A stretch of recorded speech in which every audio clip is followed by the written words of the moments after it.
Bismillahirrahmanirrahim. Assalamualaikum warahmatullahi wabarakatuh.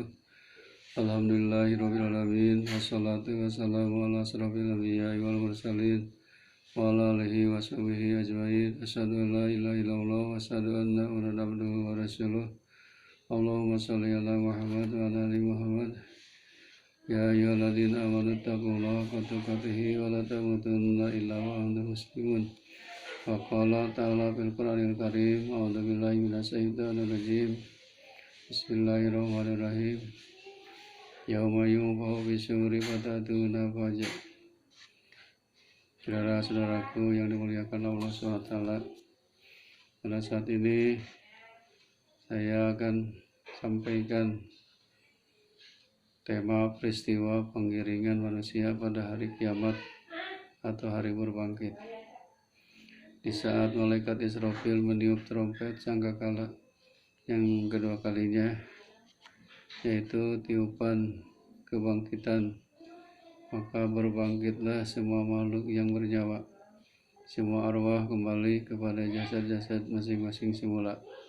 Semua makhluk itu bermunculan dari belahan bumi dengan berbondong-bondong menuju ke padang mahsyar untuk menerima catatan amalan masing-masing sewaktu hidup di dunia ini.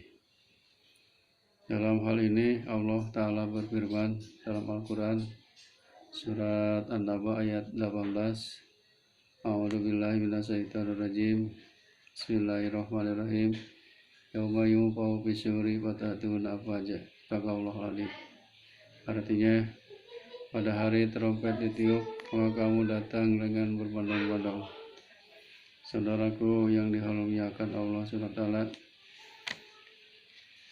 sahabat Rasul yang bernama Mu'adz bin Jabal pada suatu saat pernah bertanya kepada baginda Rasulullah SAW mengenai peristiwa cara penggiringan di saat manusia bangkit dari kubur. Tepatnya Mu'adz bin Jabal bertanya mengenai firman Allah di atas tadi, Yauma yunfakhu fis-suri fatatuna afwaja.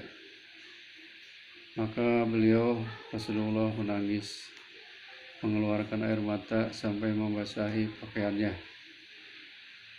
sambil berkata, "Hai Mu'adz, kamu telah bertanya kepadaku dari suatu perkara yang sangat besar. Kelak pada hari kiamat, umatku semuanya akan digiring dari kuburannya menuju ke padang mahsyar, padang yang sangat luas, untuk mengambil dan menerima catatan amalannya masing-masing menjadi 12 baris atau 12 kelompok. Barisan kelompok pertama, mereka akan digiring dari kuburnya dengan tidak bertangan dan tidak berkaki. Kemudian ada suara yang menyeru dari sisi Allah. Mereka itu adalah orang-orang yang dulunya senantiasa menyakiti hati tetangganya. Maka itulah balasannya, dan tempat kembali mereka adalah neraka. Barisan kelompok kedua, mereka digiring dari kuburnya dengan berbentuk babi hutan atau celeng. Maka ada suara yang menyeru dari sisi Allah. Mereka itu adalah yang dulunya meremehkan sholat. Maka demikian itulah balasan mereka, dan tempat mereka adalah neraka sakor atau neraka wil. Barisan kelompok ketiga, mereka digiring dari kuburnya dengan perut bunting seperti gunung yang berisikan kalajengking dan ular. Maka ada suara yang menyeru dari sisi Allah SWT. Mereka itu adalah orang-orang yang dulunya enggan mengeluarkan zakat, infak, sedekah. Maka demikian itulah balasannya, dan tempat kembalinya adalah neraka. Hadirin, barisan kelompok keempat, mereka itu digiring dari kuburnya, sedang dari mulut mereka mengeluarkan atau mengalir darah. Maka ada suara yang menyeru dari sisi Allah. Mereka itu adalah orang-orang yang dulunya berdusta dalam berjual beli. Maka inilah balasannya, dan sebagai tempat kembali mereka adalah neraka. Barisan kelompok kelima, mereka digiring dari kuburnya, sudah menjadi angin yang tertiup. Keadaan mereka lebih busuk daripada bangkai di antara manusia. Maka ada suara yang menyeru dari sisi Allah. Mereka itu adalah orang-orang yang dulunya menyembunyikan kebenaran karena takut kepada manusia, dan mereka tidak takut kepada Allah. Kemudian mereka mati. Maka itulah balasan mereka, dan tempat kembali mereka adalah neraka.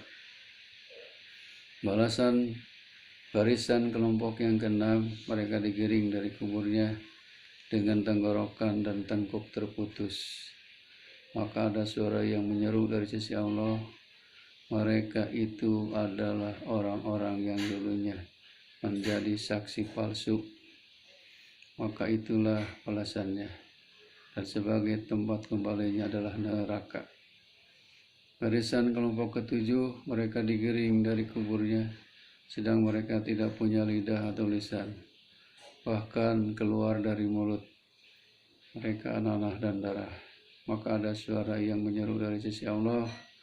Mereka itu adalah orang-orang yang enggan memberikan kesaksian. Maka itulah balasan mereka, dan tempat kembalinya adalah neraka. Barisan kelompok ke-8, mereka digiring dari kuburnya dengan terbalik kepalanya dan kaki mereka di atas kepalanya. Maka ada suara yang menyeru dari sisi Allah. Mereka adalah orang-orang yang dulunya berbuat zina atau pelacur, kemudian mati sebelum bertobat. Maka itulah balasannya, dan tempat kembali mereka adalah neraka. Saudara-saudaraku, barisan kelompok ke-9, mereka digiring dari kuburnya, berwajah hitam, bermata biru, dan perutnya penuh dengan api. Maka ada suara yang menyeru dari sisi Allah. Mereka itu adalah orang-orang yang dulu suka memakan harta anak yatim dengan cara dolim. Barisan kelompok ke-10, mereka digiring dari kuburnya, tubuhnya penuh dengan penyakit lepra dan eksim, gatal-gatal. Maka ada suara yang menyeru dari sisi Allah. Mereka itu adalah orang-orang yang durhaka kepada kedua orang tua. Barisan kelompok ke-11, mereka digiring dari kuburnya dalam keadaan buta mata hatinya dan buta mata kepalanya, dan dagingnya seperti tanduk lembu jantan. Bibir mereka melebar sampai ke dada, dan lidah mereka menjulur memanjang sampai ke perut, bahkan sampai ke paha. Maka ada suara yang menyeru dari sisi Allah. Mereka itu adalah orang-orang yang dulunya minum arak. Barisan yang terakhir, saudara-saudaraku, kelompok ke-12, mereka digiring dari kuburnya, sedang wajah mereka laksana bulan purnama. Mereka ini ketika melewati jembatan Shiratal Mustaqim, seperti halilintar yang menyambar. Maka ada suara yang menyeru. Mereka itu adalah orang-orang yang beramal soleh. Mereka menjauhi perbuatan durhaka. Mereka memelihara salat 5 waktu, dan mereka meninggal dunia dalam keadaan taubat. Maka balasan mereka adalah surga, ampunan, dan kasih sayang serta keridhoannya. Saudara-saudaraku, dalam suatu hadis yang diriwayatkan oleh Abu Hurairah radhiyallahu anhu berkata bahwa Nabi SAW bersabda, "Yusarun nasu yaumal qiyamati ala salasati asnafin, sinpun musapun wa sinpun rukbanun wa sinpun musatun ala wujuhihim." Kira ya Rasulullah, kaifa yamsuna ala wujuhim? Qala innal ladzi amsahum ala aqdamihim qadirun amsiyahum ala wujuhim min kulli hadabin wa saukin. Artinya, besok pada hari kiamat manusia akan digiring dengan 3 kelompok. Satu kelompok berjalan kaki, satu kelompok lagi berkendaraan, dan yang ketiga adalah berjalan dengan wajah-wajah mereka. Ditanyakan kepada Rasulullah SAW, Rasulullah, bagaimana mereka bisa berjalan dengan wajah-wajah mereka? Kata Rasulullah SAW, sesungguhnya yang maha menjadikan mereka bisa berjalan dengan kaki itu bisa juga menjadikan mereka berjalan dengan wajah. Ketahuilah sesungguhnya mereka itu bisa berjalan cepat dengan wajahnya dari tiap-tiap tempat yang tinggi lagi berduri. Hadis riwayat Imam Tirmidzi. Maksudnya kelompok yang berjalan itu adalah golongan orang-orang mukmin yang mempunyai dosa, dan kelompok orang yang berkendaraan adalah golongan orang-orang yang bertakwa. Sedangkan kelompok yang berjalan dengan wajah-wajah mereka adalah orang-orang kafir. Hadirin rahimakumullah, mudah-mudahan dua hadis ini menjadi ibrah dan pelajaran bagi kita bahwa kita pasti akan mengalami perkumpulan di padang mahsyar yang sangat luas. Mudah-mudahan kita menjadi kelompok yang ke-12 yang digiring dari kubur bagaikan sedang wajah kita bagaikan bulan purnama. Amin ya Allah ya Rabbin. Wabillahi taufiq wal hidayah. Assalamualaikum warahmatullahi wabarakatuh.